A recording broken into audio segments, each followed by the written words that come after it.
Hello, guys. Stand by for a quick intro. That's not the intro. Welcome back to another episode of the Strongman Winner Circle podcast. I'm your host, Nicholas Canby, and this is episode 70 with the return of Tommy Lovell, the former 80-kilo world's strongest man. Outside of Strongman, Tommy is a gym owner, runs his clothing brand of Odd Objects, and has recently been producing his short films for his series of Nature Walk. The next one, Nature Walk Texas, takes place in Hill County, Texas, where 5 girls enter the woods and battle out in nature with nothing but pure strength. No spectators, no equipment, no judges. And watch the full film on the Odd Objects YouTube channel. So let's catch up with Tommy to see what's new since he's been on the last time he was on this podcast, to talk all things strongman and more on today's episode of the Strongman Winner Circle podcast with Tommy Lovell. And while you're here, don't forget to comment, like, subscribe, notification bell so you know when all the podcasts are coming out. But with no further ado, here is Tommy Lovell.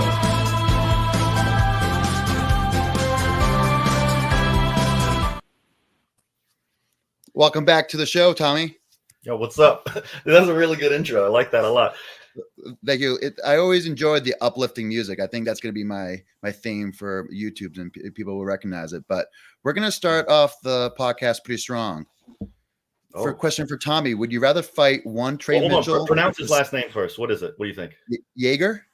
All right, I'll take that. Yeah. So, would you rather fight one Trey Mitchell the size of Derek Owens, or 2 Derek Owens the size of Trey Mitchell? Oh, definitely one Trey Mitchell the size of Derek Owens. Yeah, that's what I was thinking. That's the easiest one.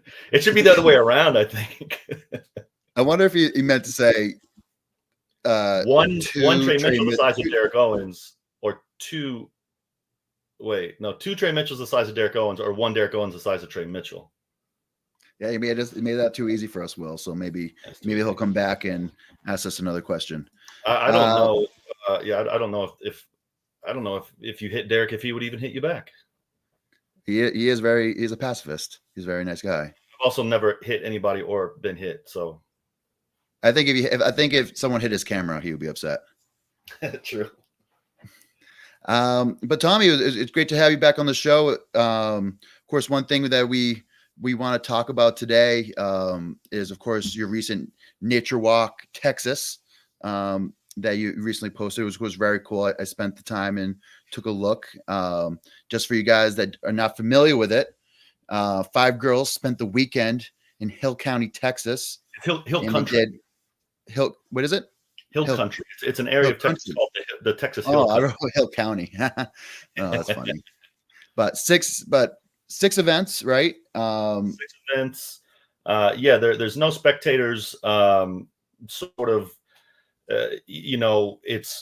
takes as long as it takes. There's no real rules. There are like parameters for the most part. The girls didn't know. They'd never been to the site before. They didn't know what each event was until we walked over to it and I showed them and explained what was happening. There's no judging. So if they do a press, it's up to them and each other to decide if the press was good or not. Spoiler alert, they usually give them, they're like, oh yeah, that was good. Now what inspired you to make this film or make these films? Because you had the Nature Walk Appalachia they posted a few months ago or several months ago. Yes. So that first one, the Nature Walk Appalachia was, I just had this sort of idea. I don't know where it came from, I guess. But to have a competition that was meant to be watched meant to be watched on a screen and not in person. So, you'll go see a competition like OSG or Nationals or just any sort of local show, right? You walk up and you can just watch people do it. There's time between events. It's like an affair.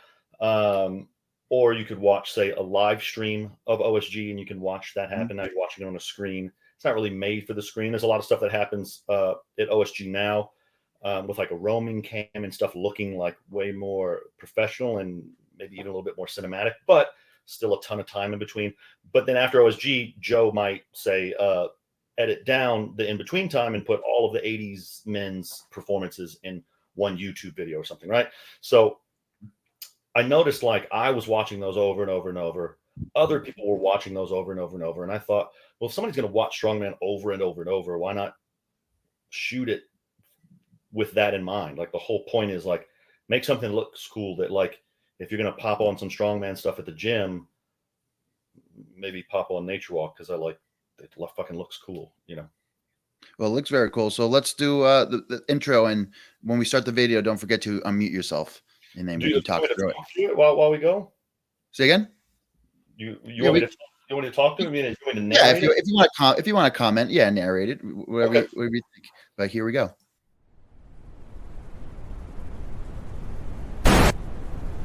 Ah.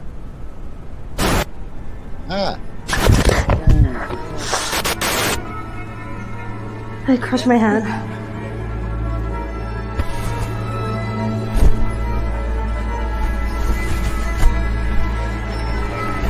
Yeah, bro.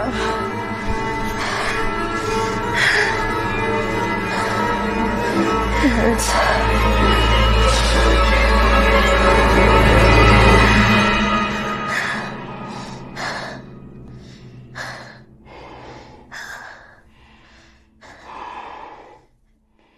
I assume that's you in the hood? No, Nick, that's the host. What do you mean, me? Were you a scary movie fan growing up? Were you scary movie one of your favorite genres? No, never, not at all. Only more recently have I started to like them. But no, so maybe I probably should have set the clip up before we watched it. But so that's the intro. That's how the entire thing starts.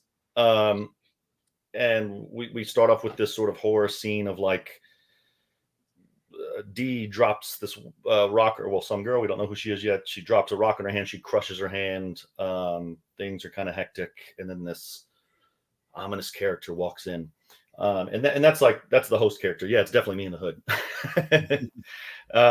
And so the theme of this nature walk for me is fear, and how fear guides the things we do, both positively and negatively. Like, fear might drive you, fear of failure might drive you to be very successful in something, right? Like the fear of embarrassment might drive you to shy away from some opportunities.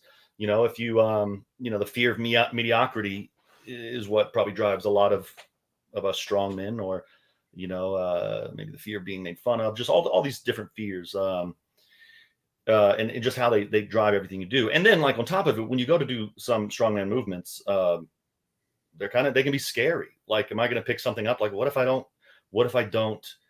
it's really funny, right? Cause like you might go to lift something and think, well, what if I miss it? I'm afraid of sort of being embarrassed, but also you kind of might be afraid of what that says about you, right? Like if I can lift this and if I try to do this deadlift and I can't pull this 1RM off, like, what does that say about me? And then there's a lot of fear, I think at a lot of different levels, for good and for bad, fear drives a lot of what people do. So, and for a lot of strongmen, the fear of being normal, right? Exactly. Yeah. A lot of us, want to be the best there ever was, So that's how the whole thing starts off. And the whole thing is shot as kind of like a 16 millimeter 1970s horror movie. So that's why it's like very grainy. It's got the highlight bloom and stuff like that. Looks like it's shot on film. It's trying to go for like, 6 girls go into the hill country in Texas, and they all stay in this house together, and they're just out in the woods, lifting stuff. And well, it's pretty good. Dee's not the only one that gets hurt. Now, were you surprised how hard these ladies competed? Oh, I don't know. I don't think so. One of the girls, Maya, is a power lifter, and she'd never really competed in strongman before, so she didn't really know what she was doing. So it was really fun to watch her sort of, I think there were a lot of times she sort of hesitated, where she wasn't, she didn't really know how hard to go or really what to do. And then, there seemed to be a little bit of a maybe not a rivalry, but like between D and Nikki. I think the harder Nikki went, the more it pushed D. We've got another clip in a minute that I think sort of shows that, or whenever you want to play it, obviously. I think it's a good time to play it. Yeah, you want to play it now? So hold on. Let me do a setup thing. Let me set it up. All right. So this clip is the first event. The first event I call Maximum Stone to Shoulder. It's a Stone to Shoulder Max, but I think Maximum Stone to Shoulder sounds cooler. All the event names have sort of these bombastic sort of horror movie tropey kind of titles. So Nikki, I don't know, dude. She's just a beast at shouldering stones, apparently. Who knew? I don't think she's ever shouldered a stone before. And she was just like, I don't know, it's my first time. And she just intuitively understood it. Actually, as you watch it, it's the first time I've ever seen her compete. And she's like top 10 powerlifter in the world in her class or something. She went to the Ghost Invitational thing earlier this year. Oh, wow. That's a pretty popular one. But after watching her, dude, like she's so intuitive with her body and with her movement. And she's such a personality. I think if she keeps doing strongman, she's going to be a big name soon. But there's this sort of moment where like all the stones were in a row and the girls could just work their way up however they wanted. Nikki just jumped to this really big stone, and you can just kind of see it in Dee's eyes that she really wanted to try it too. And then the rest is history. All right, let's go, Nikki. Make sure you unmute yourself, Tommy. 212. That's not a light stone. It's not nothing, and yeah, these are the density of the stones is pretty low, so that's why the stone can be so big. Did you guys bring a scale with you? Oh my god. No. So Frank, who was the site coordinator, he that one was rough. He had all these stuff ready to go before we got there. You good? Oh, music's coming in. This is a big one. Yeah, so that was really important. important. Try it. I really use music to sort of also tell the story, build suspense. I think it's comes from my skateboarding days. Watching skate.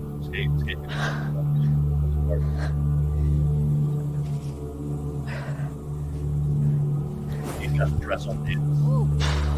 It's just long. You just gotta keep moving it up. Oh my god. Fish, what? Oh my god. More. Get it. Nope. Ooh. You good?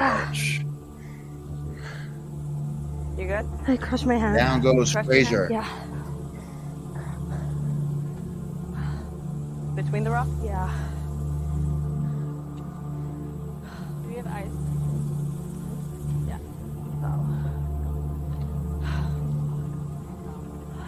I was just watching. Ooh. I think Joe looked at her and he said, "What did you do?" That must have been pretty opening for Joe, just coming all the way from England and being in Texas. I feel like that's a little bit of a potential culture shock because they're so proper and Texas is so rugged. Yeah, for sure. And we had this. I mean, it was such a fun weekend because we got this big house that we all stayed at. Joe was actually in town. We got really lucky. Joe was in town for World's Strongest Man the week before in South Carolina.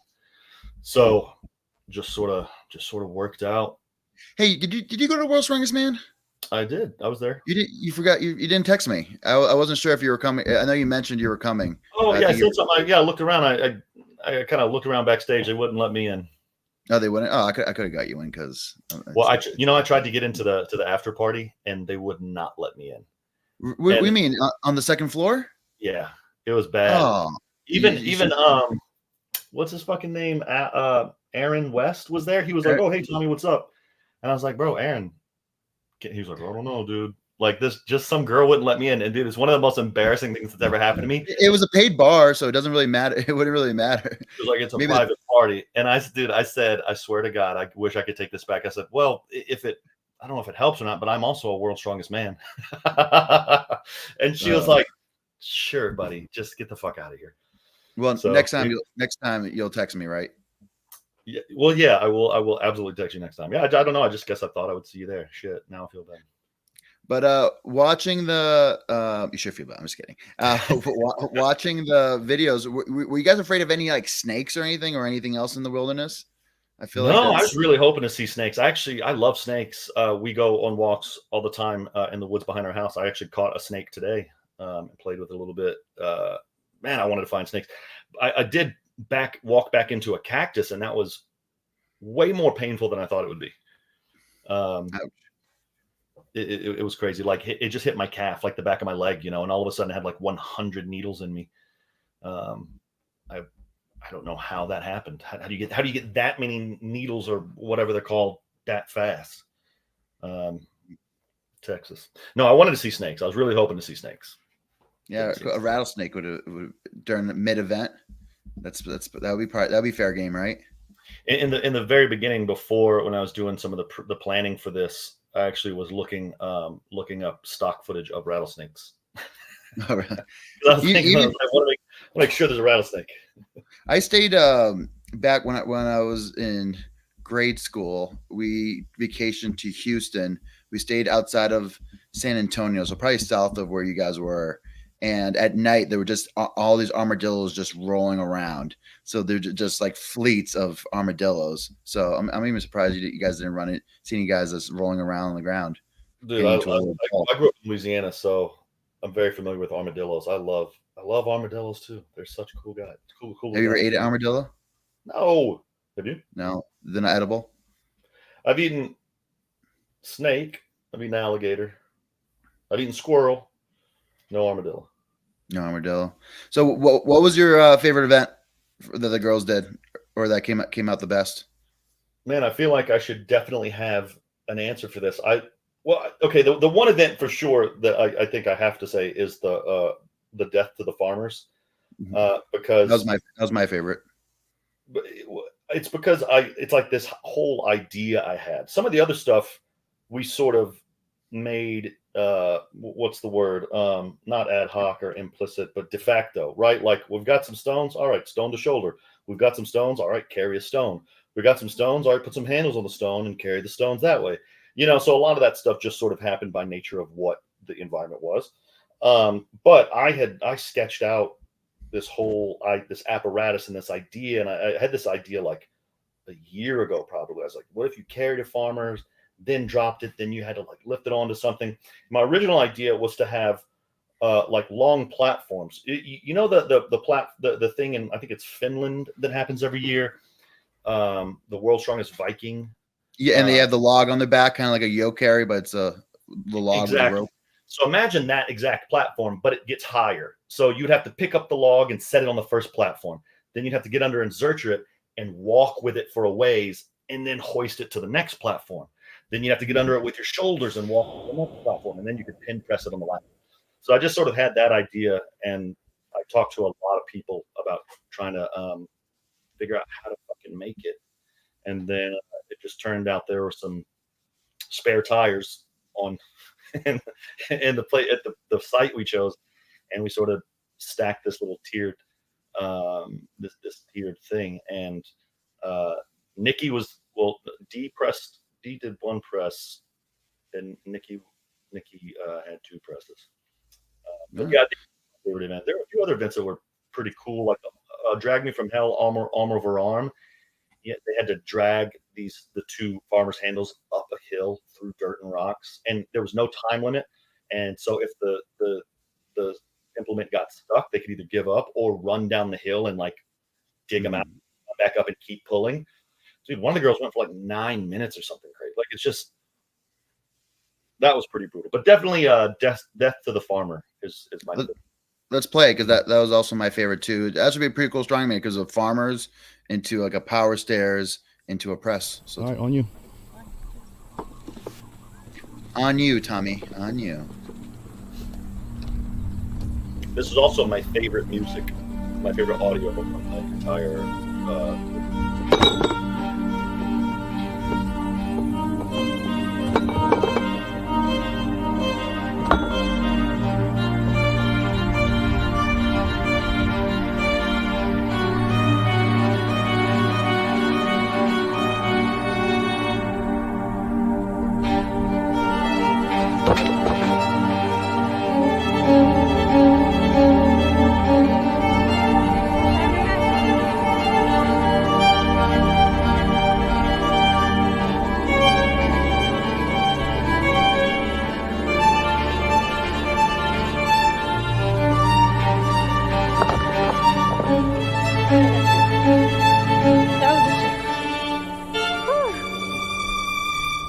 feel like a fat kid. Oh man. I can't breathe. I need some water. Yeah, I'm gonna get some water. My first sip of water today.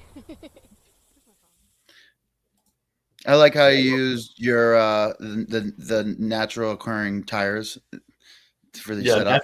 Naturally occurring. But yeah, that was probably my favorite. I think that could be if you mixed and match, I think it would be tough to find the right implement that you could use in a strongman contest, unless it was like a farmer's that also had like log handles. But I think that could be a really cool event. So I think you're onto something, Tommy. I mean, I love it. In each girl was a little different. Maya had trouble even carrying the full length. She didn't even get to put it to the tires. Haley got it to the top, but she didn't press it, because I don't think she could, and it seemed like it took her a little bit of work to get it up to the top. So the weight selection for all this was a little difficult, because even for that farmer, I picked it up and I was like, oh dude, that is so fucking light, it's fine. And one of the other girls picked it up. She was like, are you out of your mind, dude? Like, that's so heavy. So we had to take 20 pounds off. Like, we had to take 10s off of each side. I was like, oh, okay, shit. And then I think the weight selection ended up being right. I imagine you guys didn't have testers prior to the event. No, they kind of tested it themselves, like that's kind of how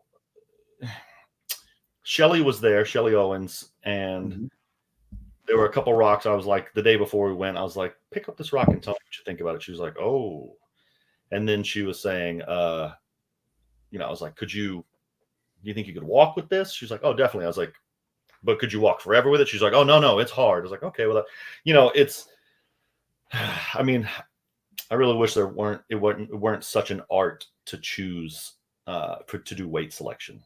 I really think it is. The cool thing about those handles, though, is each log was different, so they were technically different weights. I don't know that they were like that. Kind of like a Denny Stones or nickel stones. Probably like 15. But we want to say a quick shout out to Brad. Thank you for your super chat, Brad. Do I have to split this with Tommy, or can I keep it for myself? That's the question. He sent us 2 pounds, so we'll find out if I have to split it or not. Are you planning on doing more nature walks?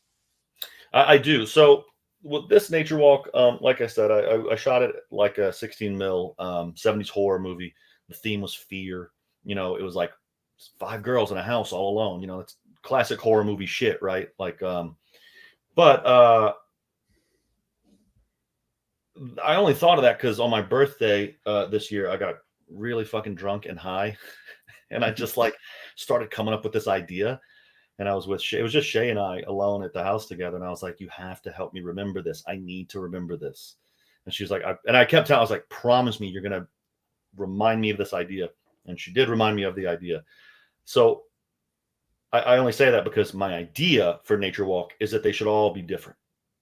I don't do well doing the same thing over and over. So the only, I could see a nature walk that's shot completely like a reality show or something. I could also see a nature walk. I really want to do, I'm sort of working on it now. There's a little bit of a spoiler, or a little bit of a, whatever it's called, where I tell people my plans.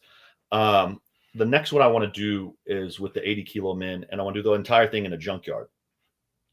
So, just like, I think it can morph into just so many things. But yeah, to answer your question, I definitely plan on continuing to do nature walks. Where's the 80 kilo one going to be? You still chewing on it? I don't know. If anyone knows of a cool junkyard and they think we can get access to it, I'll pretty much go anywhere. It doesn't really matter. The only thing that matters is, when I'm filming, if I'm shooting a direction, there's not like a windy sign or something, right? The whole idea is it should look like its own world. Like there's nothing else in the world but this junkyard. Do you know what I mean? So if we can find, like, I don't want to see houses in the background or like a highway with cars or something. It needs to sort of be this little ecosystem.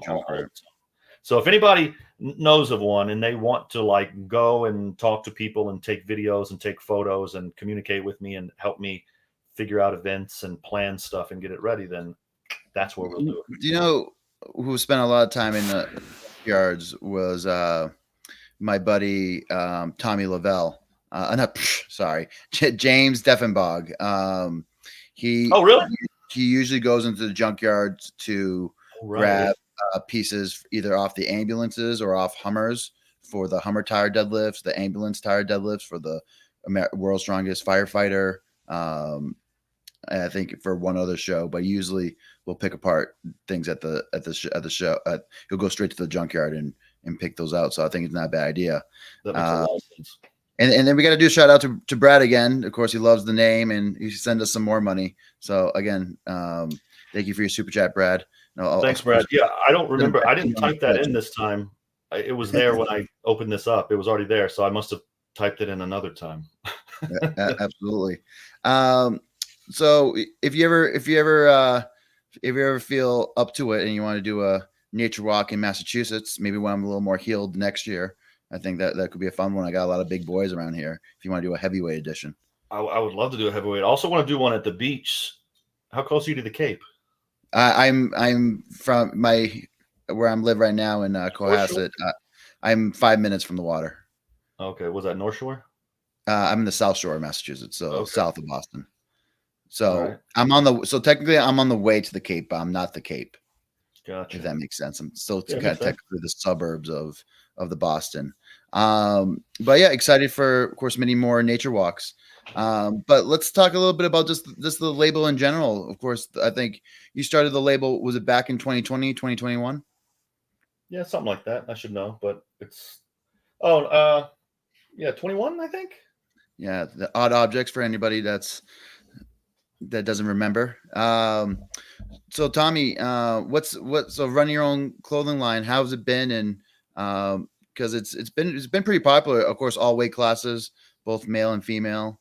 I see it trending a lot. I see a lot of, even at home, I just see a lot of athletes wearing the gear. But yeah, how has it been running your own label? It's fun. It's really nice. Especially now I'm trying to do like a little bit more media. It's nice to have a creative outlet. I'm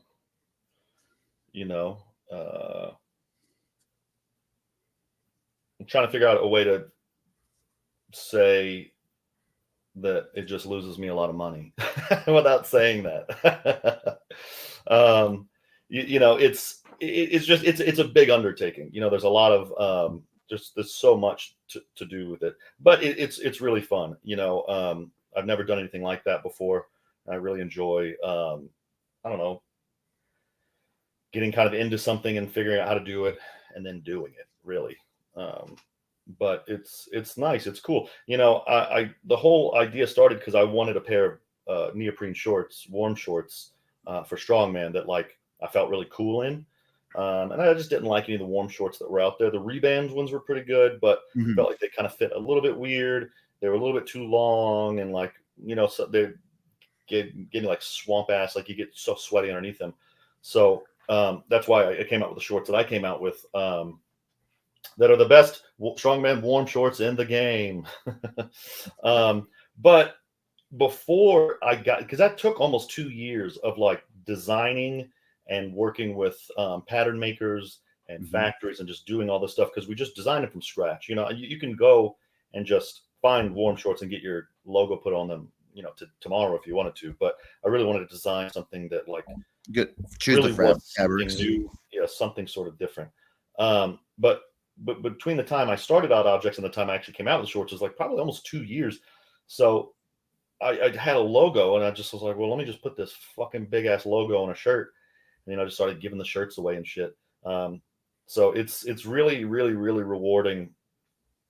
I think now it's starting to hit a point where, like I was watching the Shaw Classic and I was like, oh shit, dude, there's my socks. Oh, there's my shorts. Oh shit, and like just seeing stuff like that is really cool. I guess the next thing I'd like to see it on is I want to see somebody in World's Strongest Man wearing it. I technically was wearing the spandex, but unfortunately I wasn't naked out there. So You just got to take your pants off, Candy. yeah, I got to figure out a good time. What's the biggest challenge in terms of running odd objects? I mean, probably the biggest challenge with anything that I ever do is just time management. Just it can be really challenging, I think, to not have enough to do in a certain sort of a way to where, do you know what I mean? Like if you don't have like an overwhelming amount of work, it's easy to sort of maybe put some things off. And if you, or, find yourself just doing busy work that doesn't accomplish anything. So probably just that, like sort of for me, just staying task oriented, like I've got to take inventory. I've got new designs coming out, when to order them, when to release them. Then I have to like take photos of them. And, I don't know if anyone really knows, but I am a one-man show. I don't have a single partner at all. So all the photos, videos, designs, shipping, labeling. I do all the shipping myself. Actually, I got 2 right now. As soon as we get off, I got to send these 2 out. One's going to Canada, and one's going to Madison, Wisconsin. All right. Yeah, and I've got these. Who's in Madison? Andrew Haynes. Andrew Haynes buying some gear. Corey Mueller. Corey, thanks for your. Thanks, Corey. Fucked up thing to do. Yeah, like I'm always sitting on like samples that I've got to like. Mm-hmm. I don't really like this one, so I'm not gonna do anything with it. Yeah. So just trying to get it all done and do it all well, I guess. So it was really nice for the last couple of months. I've just been only focused on Nature Walk, just editing. Yeah. And also bothering Joe Schofield about feedback. Just like, what do you think of this? What do you think of this? Now, did Joey help you with the subtitles and the closed captioning? Like you had like closed captioning on there, or did you have an app for that? Why would he have helped me with that? I don't know. I feel like that's like an advanced video editor piece. I'm not sure. You're sorry. All right, I'll just leave. I'll just see the advanced part. No, every bit of coloring, editing, and effects that happened, I did all of it. I know you did. I know you did all that, but I wasn't sure if you were getting any guidance from Joe. But I mean, no, we sort of talked about like he'd be more like critical feedback, creative feedback, maybe saying like, there might have been a part where he was like, well, I could hear the girls talking, but it might be nice to see what they said on the bottom of the screen at that one part. And I'd be like, oh yeah, okay, so we add in that, just like where I add in subtitles, where I decide to not add in subtitles, the length of events, parts that I like could be cut out. Because when you make a creative work like this, it's really hard. It's really difficult. I think probably for anyone, but I can definitely say for myself, it's very hard to know what to cut because it all feels important, right? Because it all is so important to you, like as a creative, like making something like, oh, well, I shot all this video and it looks great. I don't want to lose any of it, but it's really good to hear, another person come in and look at it and just be like, it's just too long. Just cut this out. This is important. It's not important. What moves the story along? That sort of thing. So he was very, very important to me as far as that stuff goes. Well, Joe is a very smart, talented man. I was talking to him today just about potentially competing in OSG. So I hope he gets to qualify. I hope he puts his ticket into the ring, but I guess only time will tell. So going forward, Tommy, how's it looks like you've been doing a lot of training. Do you have any competitions that you're focused on for the rest of the year? Just OSG. I will be there. So returning to OSG, and that's your first time since 2022. That's right? You took last year off. That's right. Yeah. All right, that's pretty exciting. So what your record at OSG? You've taken first, second, and fourth. Is that right? Yeah. Well, in the year before, my first year, I took 10th. 10th. So 10th, okay. First, second, fourth. That's quite of course, 2 podiums, one championship. But that'll be exciting. So the events are still coming out. So of course you got the log, and then you got something like a yoke. You're of course very super athletic. It'll be interesting. I think the 80 kilo scene seems a little different. I think since the last time you competed, of course. Is it Chris Harper? Is that from Scotland? Is that Yep. he's super young, but he's coming. Oh, that's funny. Just really quickly, I'm pretty sure Nick is 280. So yeah, look at his fucking profile pic, dude. And I mean, how do you have more abs than me, dude? Jesus Christ. Nick's pretty jacked, but I don't think you're cutting down to 175 pounds anytime soon, Nick. Yeah, you know what? I'll talk some shit. That's what people like to do. These motherfuckers. They like to barely make weight and then win, and then they gotta fuck off to the 90s. But you know who's around to stay in the 80s? Me. I'm around to stay. Yeah, I was gonna say, like, you had Kraus kind of move up to the 90s. You had Haynes move up to the 90s. Now, so of course you have someone like Josh. Ben Dona moved up.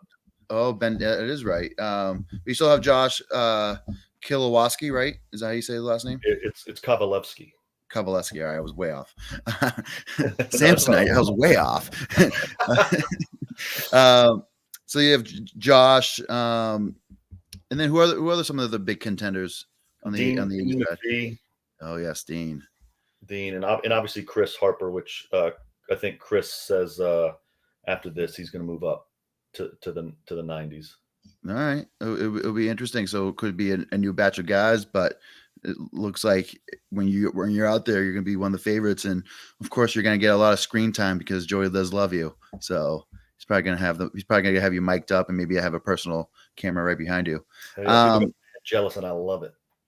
So for you guys that don't know Tommy, when Tommy competes, he's one of the more athletic strongmen out there. So great with moving events, great with loading stones, throwing bags. But Tommy, when it comes to athletic events or just athleticism in general, and when it comes to strongman, what's the best way to train it, or what are your thoughts in terms of athleticism in the sport of strongman and how you get better? Man, I'm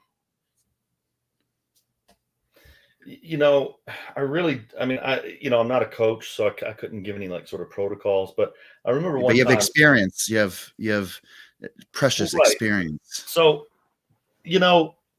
for me personally, I think my athleticism comes from my mind. It's like a mental thing, right? So like, if I'm having a lot of fun, if I'm in a really good mood and I'm high energy, I'm very bouncy. I want to bounce around, and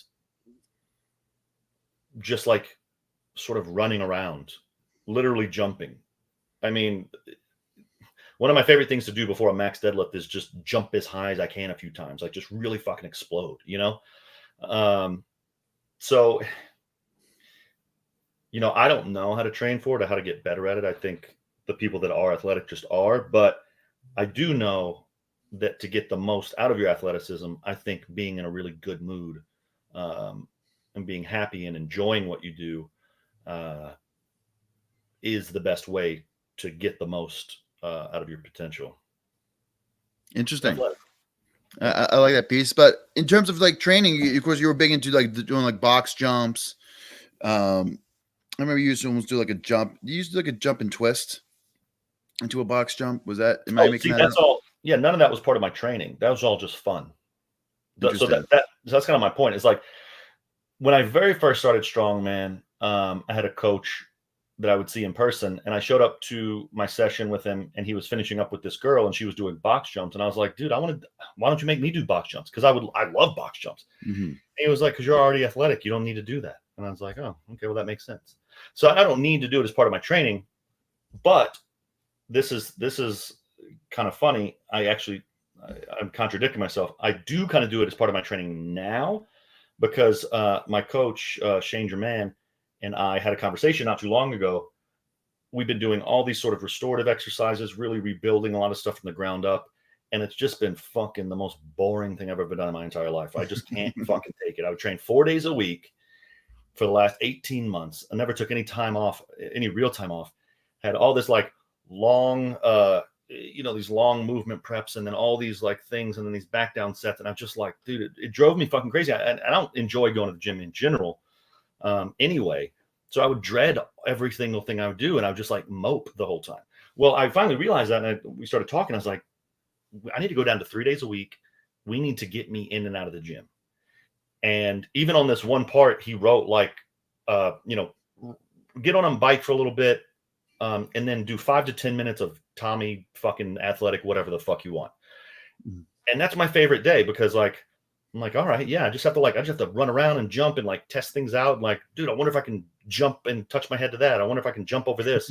I wonder if I can do like a pistol squat and jump and turn and land in a pistol squat, and all of that stuff is neurologically stimulating. It stimulates my mood. It gets all the blood flowing. It gets me like limbered up. It gets me ready to move. But it's mostly just like a fun thing that gets me like fucking turned on for lifting. Right. So for me, like doing all the things that like would necessarily, like this is for your hips and this is for your, your fucking whatever. I don't know any parts of the body, but these are these different things. I might be worse off at the end of that than if I just lifted cold because now I'm in a bad mood because I'm training too much. That's a pretty good point, but I like that kind of perspective, and I think that makes sense, and I like kind of how Shane kind of adjusted on the fly. But before he's amazing at that. But before my next question, the Greek Goliath says hello. Good evening, Nicholas and Tommy. What's up, Nico? So it's funny, you're the fourth guest I've had that's coached by Shane in the last like few weeks. So I've had you, Alimo, Foy2, and I also had Shane Flowers recently. So it seems like he's doing something right. I know, of course, Alimo's coached by Daniel Ashcroft. But that's through, but he gets also MST, yeah, for sure. Yes. So still all under the MST brand. So I think he has to be my next victim. What do you think?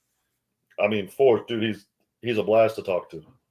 So I think that would be fun. But yeah, of course, I love the answer in terms of just doing something that's super stimulating. That's why, of course, I still kind of do Olympic lifting. Olympic lifting is what I would say was kind of I started doing a strongman. It was kind of a passion. I didn't really like snatching, but clean jerks was always really cool. So if I can go pretty hard on that and do well, then I always did see some good carryover, especially cleans do so well in terms of carryover to a log, to stones, anything that you have to pick up and lap in general. So let's, of course, move on. I've been trying out a new segment in terms of, and I call this game Start, Bench, and Cut, where you have three strongman athletes and you have a show that you're thinking of that you don't know the events, but you just have to do your best in terms of putting the best roster out there. But Start, Bench, Cut, Maris Pujanowski, Magnus Vermagnuson, John Paul Sigmarsson. Start John Paul, bench Pujanowski, and cut Magnuson. Cut Mag. Oh yeah, no doubt. But that was definitely the quickest answer out of the three. Out of the three I've done it so far. Tommy, what grinds your gears lately? Is there anything that really troubles you? If you can't think of one, I got a new one for today.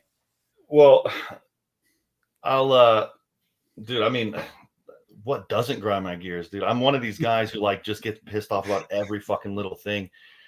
And I'll show my age, like, well, it doesn't really show my age, but I'm definitely a man in my 40s. Dude, I can't stand motherfuckers that just drive in the left lane. Like, get out of the fucking way. It's changed. In New York, people sucked at driving, but it was just crazy. I live in Western North Carolina now, and it's wild out here, man. It's really, it's real kind of crazy. Interesting. About strongman related grind my gears. Anything in the strongman world that's kind of rubbing you the wrong way? What grinds my gears in strongman? Man, I don't know. I try not to. I mean, it's a funny thing for me. It's almost like the same thing. Like almost everything annoys the shit out of me, or I try to like put these blinders on where I think, hey man, you know what? Everybody's just trying to do the best they can. That's what we're all doing.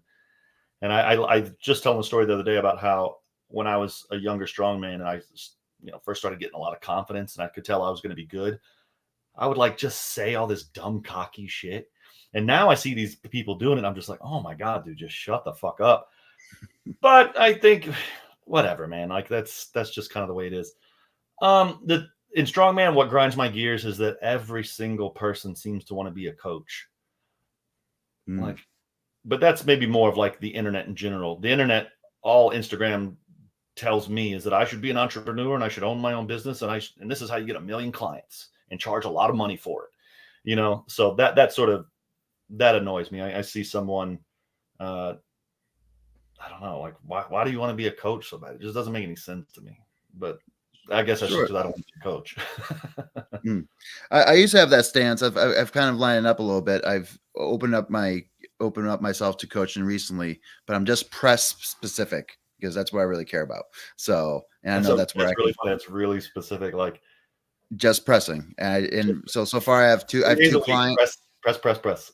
I have 2 clients, and all I do is schedule their 2 days of pressing per week. So nice. that's gonna be my that's gonna be my focus.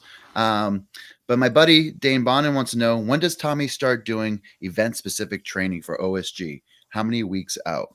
So should we ask your coach, or do you know? Well, I could say generally, I say event specific training as far out as we know, right? So when we found out there was log, boom, we're putting log in, right? You know, we know there's going to be a deadlift event of some sort, so it doesn't even like I'm going to deadlift. But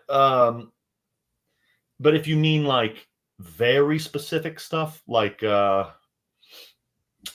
what am I looking for? So recently I was training for PSL, but I ended up pulling out of PSL because I got rhabdo. If anyone saw the story about that, it wasn't bad. I'm fine. Are you feeling better? I'm feeling much better. I had like big swollen shins that were like swelling up with fluid, and my piss was like hot brown. It was really crazy. But there was a some sandbag fucking thing where you like picked up a sandbag and threw it over a yoke, right? Sandbag over bar. There are 3 sandbags. You had increasing weight, and you had to throw them over bar. I think you could do them whatever order you want, but whatever. I knew that event for a long time, but I didn't start training that specifically until like toward the very end. I maybe only trained it like once or twice. So it was just really about getting good with picking and carrying a sandbag and, you know, that sort of thing, just getting good with a sandbag. And that's specifically for me because I'm like really good with my body. I pick up a sandbag and I turn and run with it. I don't go around the sandbag. I'm very good with my feet and stuff like that. So I don't need to really train that. I just need like 1 or 2 shots at it. For me, it was about like just getting good with the sandbag. So for OSG, as soon as I know what an event is, I'll start training it. But to train the event very specifically, like as it's written, you know, I don't know. Yeah, just a few weeks out, depending on how taxing it is. I get like whooped really easily, especially mentally. I'm a very emotional lifter. So with yoke, like let's say there's a yoke that I'm going to do. I'll do that at most every other week because it like really runs me down. And in the end, you only have to run it fucking 50 feet one time usually. Like, what do I need to run 10 fucking times for every single week? I know that takes steps. Sure. It's really just about, you know, getting used to that sort of stimulus. So I might only touch a yoke. I'm the same approach. I'm every other week on yoke as well. Yeah. So during a whatever 12 to 16 weeks, I'm only going to touch a yoke 3 or 4 times, and I'm only going to touch a heavy yoke like probably once. Just because it like just whoops me. Yeah, that's a good point. Of course, we got another question. Mr. Will Yeager came back. Will all objects be at OSG's South Qualifier this weekend? We won't be. It was a really hard decision. You know, this isn't meant to be anything other than the truth. I got rinsed pretty fucking hard at USS Nationals. I lost a lot of money going out to that. And it was like beyond not worth it for me to be there. And unfortunately, I just can't afford to lose money like that. So I just made the decision, like, I just got to stop going to like anything other than something I know for sure will make us money. So will you be in Madison? What's that? So are you gonna? Oh yeah, we'll be in Madison. Oh yeah, we'll be in Madison. We'll be in Madison, but he's talking about the North Texas Strength Expo. Yeah, sure. Yeah. the one for Derek in Texas. And I really want to. We sponsored it, but it'd be a 2-day drive for me each way with a fucking trailer with all this shit. And I just like with an Airbnb and the gas and the time and the effort, like, Mhm. and the cost of the, even, I sell a bunch of products. Those products cost me some money. There's just so much money I would have to make to even break even that, one day in the future, if I could have like a little team or I could ship my products out and have someone local run it for me or something like that, I would love to do it. Or if we started making, better money and I could afford to do that sort of stuff, I would love to be everywhere all the time, sponsoring all the shows. But that's a really long fucking answer to something you didn't even ask. But no, I'm not going to be there. Well, but the 2 shirts I designed for the show will be there. all right, cool. That's exciting. So OSG Southeast Regional Pacific or was it Southwest? Southwest Southwest, region. yeah. No, they're not for OSG. They're for the North Texas Strength Expo, of Okay. which OSG Southwest Regional is a part. Oh, cool. Yeah. Well, I think that's a good segue in terms of talking about t-shirt design. So Yeah. coming soon to Odd Objects is going to be Tommy's helping me out with my very own Cambry shirts, and we're going to come out with 2 new shirts. So the first design, we got the Italian Stallion. Well, we've changed it since this A little bit. It's gonna be a little different, but this is the prelims. So what we think? We're probably a month out, probably later in the fall is what we're looking at. I think I'm probably going to be placing the order tomorrow because I've just talked with the factory and I've gotten all the updates done. Cool. Well, thank you. That is very exciting. And then the second one. This is my favorite one, dude. This one I wear this one all the time. Actually, I have the sample and I wear it all the time. You probably get laid all the time if you wore it. Well, my girlfriend is very generous. Yes. Well, actually, but very, very exciting. So yeah, finally have some Cambry merch. I don't know if you guys remember the old seminar shirts, but those were probably the most popular shirts I had.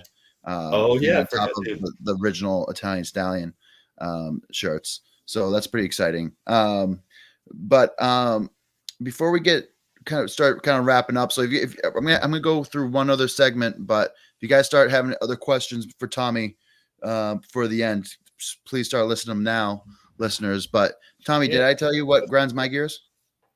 Let's hear it. So I'm attacking Mr. Paul Dwyer today. So Paul Dwyer makes a YouTube, and it's 13 minutes long, and it's like why Mitchell Hooper is so strong, and he starts out talking about all his accomplishments. He gets into why why he does this, and then the reason why he's so strong is because he can recover between events, and he doesn't do physio, he doesn't do hot and cold, he doesn't do that, and all he said is that Mitch Hooper walks a lot, and that's the reason why he's that. So the whole video, 13 minutes, it just Mitch Hooper walks more than more strongman. You guys can go watch it yourselves, but that's the only thing I took from it, that Mitch Hooper walks. Like, I know he follows Stan Efferton, or he works with Stan Efferton, so he probably does the Stan Efferton 10-minute walks after each meal. So that's 3 or 4 10-minute walks after each meal, and probably does extra cardio. I know he's big into doing cardio after strongman workouts, so probably using that runner's background. But that would grind my gears. I watch a whole episode. I'm like, why is Mitch Hooper so strong? Is it something that we're not doing? And then literally just told it because he just walks more. So that really grinded my gear. Yeah, I mean, Mitch Hooper's strong because he's strong, right? Is that a fair? You think that's fair, or are you not of that? I've dissected. I think Mitch. It was like, so it's great genetics meeting at the great opportunities. So Mitch made it to World's Strongest Man after doing like 5 smaller shows in Australia. I think I was watching one of his videos. He started back in 2019. He got into the 2022 World's Strongest Man, but he didn't really have any business being. Wasn't competing in any big shows. But of course, he had a really big deadlift, and at the time, I think it was like 3rd of all time behind Eddie and Thor. So it definitely. And then some of his other kind of lifts were really exceptional. So of course, they went on a limb and invited him. But he was able, on his 5th show, he got to 5th show ever. He got to like World's Strongest Man. And then since then, I think he did a great job of hiring Laws, someone that has years of experience. And then he's able to train and compete on like pristine equipment. So like he never had to do like the nationals or the parking lot shows. or like many of those, like where sometimes people like beat themselves up going into World's Strongest Man. Like even myself, I went into World's Strongest Man this year with a torn bicep. So Jesus. I would say, yeah. So for the most part, I would say that you think he's a pussy then? Huh? You think he's a pussy? I don't think he's no. I don't. He didn't say it. I'm sorry. He didn't say that. I think Mitch is many things, but I don't think he's scary. He competes every so often, so for some reason he's staying really healthy. It could be maybe some other elements that we're not speaking of, but I think he just was able. It was great genetics with great opportunity at the right time, and he just took the chance. And fortune favors the risky. I forget the bold. Yes. There we go. And he was very bold. Greek Goliath. We got Shane's bag throw tips. Tommy's a pro at bag toss as well. What are his pointers? Pointers, Tommy. Without being too technical, I'll give you my one best cue and then a little sort of progression that I like to tell people. What do you want first? Just whatever flows off the tongue better. All right, yeah. So, all right, the number one pointer is just try harder. So, anytime I feel like I've seen somebody throw a bag and it just isn't working, I'm just like, didn't look like you tried to throw it over the fucking house. You know what I mean? Like, try to throw it like to the fucking moon, dude. Like, you don't have to just get over the thing. You can go as high as you want as long as it goes over. And then usually when I tell people that, and you know, I don't always know what it is, but I think sometimes it might be like it's kind of embarrassing to do. It feels like a silly movement. How am I going to look? So you kind of play it a little bit safe. But you know, if I'm like, dude, I've got a gun to your head and I'm going to kill you if you don't try it as hard as you possibly can. Well, I guarantee you had more effort. And then maybe you do it and like, you fall, you get swung forward and your balance is off. But there's just more. I just always think there's more power there. So I used to tell people, like this one kid at the gym throwing a bag, and he was like, "What should I do?" I was like, "Try harder, like a lot harder." He was like, "Okay," and he did it, and it was better. I was like, "See?" He's like, "Oh, yeah, I guess that makes sense." So mentality seems to be a big. Yeah, like I don't know. I don't know if people are just thinking too much or what, but time someone throws a bag and they step forward or they fall back or something is off. Oh shit! Did we lose Campy? No, there he is. I'm here. Anytime something is off, I say just step away from the thing and just go over here and like take the bag and swing it back and throw it out far in front of as you can. So do that a few times. Just really throw as far out in front of you as you can, and then do it a few times and throw it as far behind you as you can. Don't worry about how high it goes. Then just try to throw it as high as you can, no matter which direction it goes. So the whole point is like getting a feel for where that force curve sort of is, because to me, a bag toss is kind of like if you play a video game, like the character's power is bouncing up and down or whatever, and you have to click the button at the best time to get the most power or the straightest shot or whatever. I don't really play video games. But to me, it's like that, where it's like you're swinging the bag out, you're generating all this potential energy, and there's a perfect time for you to pull it back in and use that energy to fling the bag. But if you do it too early, you won't get enough energy, and get it too late, the energy will take you with it. So it's really just about understanding how that feels and being in tune with how that feels. And then you don't have to worry about what your hands are doing and where it's going, because you can just sort of feel it. Actually, if you watch me throw bags, I usually my hands are really close to me like this, and I usually release them about right here. Like I'm barely even at my face. You know, people have their arms way out in front of them and they bring their arms all the way up. Not always, but almost always. Like, not a very good throw.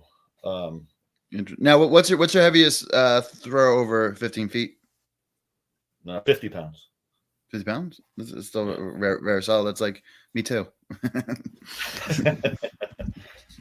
I think I might have done 55 once, but it's I think pound for pound. I think you got me. Oh, I hope you have me. I hope so too. Yeah. It's been a while. Absolutely. Yeah, of course. Yeah, send over some questions. You got any more? We're starting. We're at the hour mark, so we're wrapping things up. But if you guys haven't already, you guys can visit Odd Objects. Of course, it's the place for you.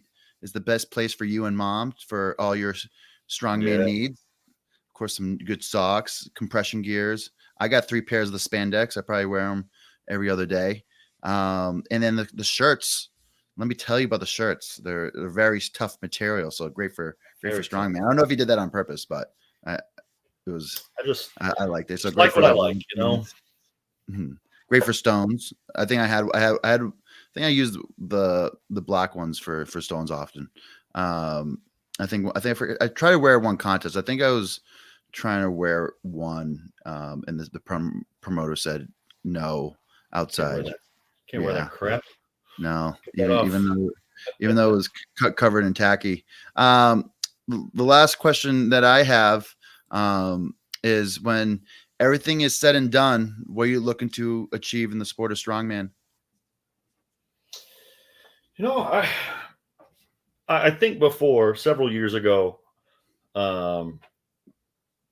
Joe was interviewing me for something for Official Strongman, and he was like, "What do you hope to achieve?" And at that time, I was coming off of my win in 2019 as 80 kilo world's strongest man, and I said, "Well, I want to be the best 80 kilo athlete ever. Like, I just want to keep winning, and actually talked to Naramu about that, and we both said, yeah, we don't want to go up weight classes, and like, to us, that wasn't about strongman isn't about going up the weight classes and trying to, a lot of people I think moving up weight classes is the road to achievement or something.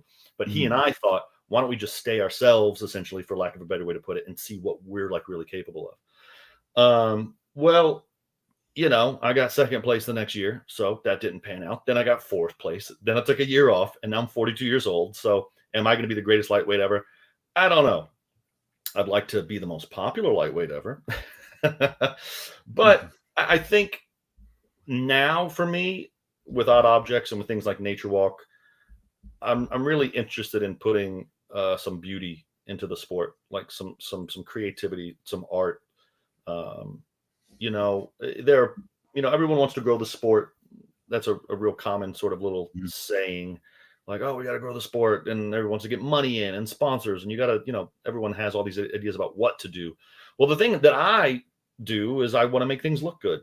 So that's how I can contribute, so it's sort of my way of having a creative outlet of my own and sort of giving back to the sort of the sport that I love so much. And hopefully, it just adds more color. Like, if you go into a sport and it's like really one dimensional, it's like, well, it's just one dimensional. But imagine you enter strongman and there's like this whole world of possibilities and like all these like different ways you can be. You're like, oh, I can be any kind of strongman I want. There's so many facets to it, so hopefully, I don't know, that's something that I can provide as a reality that is similar to that. It's pretty cool. I think overall, what a lot of guys say, they want to leave the sport better than they found it. So I think you're definitely doing that and encouraging, especially kind of having something that people can relate to and people can get behind. So Tommy, so we have people want to follow you. We have your Instagram, and then you have your own YouTube channel. You have the Odd Object YouTube channel and the Odd Object Instagram. Is there any way to find you or Odd Objects out there? Is there anything else I missed? Should I shout out all my handles? Yeah, shout them out. Yeah. So my personal Instagram is Tommy Lynn Lovell. It's lifting stuff and just whatever the heck comes to mind. So it's not, I don't think it's a very typical strongman Instagram. My personal YouTube, it's the same name, but there's nothing worth watching on there. I always wanted to our workouts on there too. Our workouts. Oh, that's true. Yeah, I always wanted to and Jeffy. It's just like it just takes so much effort to do any one thing, and I can't. It's like if I focus only on my personal YouTube, I could do it. But it's like I'm just really trying to focus on just Odd Objects. But also, I'm really trying to focus on training for OSG. That takes all my time and energy. Odd Objects is oddobjects.co on Instagram. And the YouTube is youtube.com/@oddobjectsco. And either one of those, you'll be able to find Nature Walk, which I think is the most beautiful thing to come to the sport of strongman since I started. I could be wrong, but that's just my opinion. So you think Nikki is going to keep doing strongman events? Yeah, she's at the Southwest Regional this weekend, and I'm almost sure she'll qualify for OSG, and hopefully we'll see her there. And I don't know. I've got her pegged for a top 10.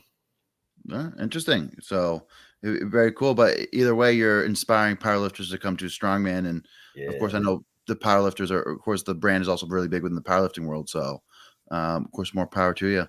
But I think that's where we're going to wrap it up, Tommy. Of course, you've been a terrific guest for round 2. It's always a pleasure having you on.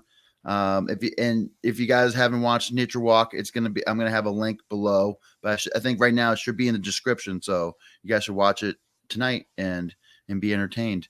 But Tommy, I've been ending the live streams with a word of advice. So what's one piece of advice you want to leave the listeners? I know you've given out many great tidbits today, but what's one piece of advice you want to leave the listeners? Damn, I was literally sort of daydreaming while I was doing the dishes the other day and thinking about advice to give people. I was like, oh, that's a great piece of advice. I have to remember that. And I've forgotten what it is. I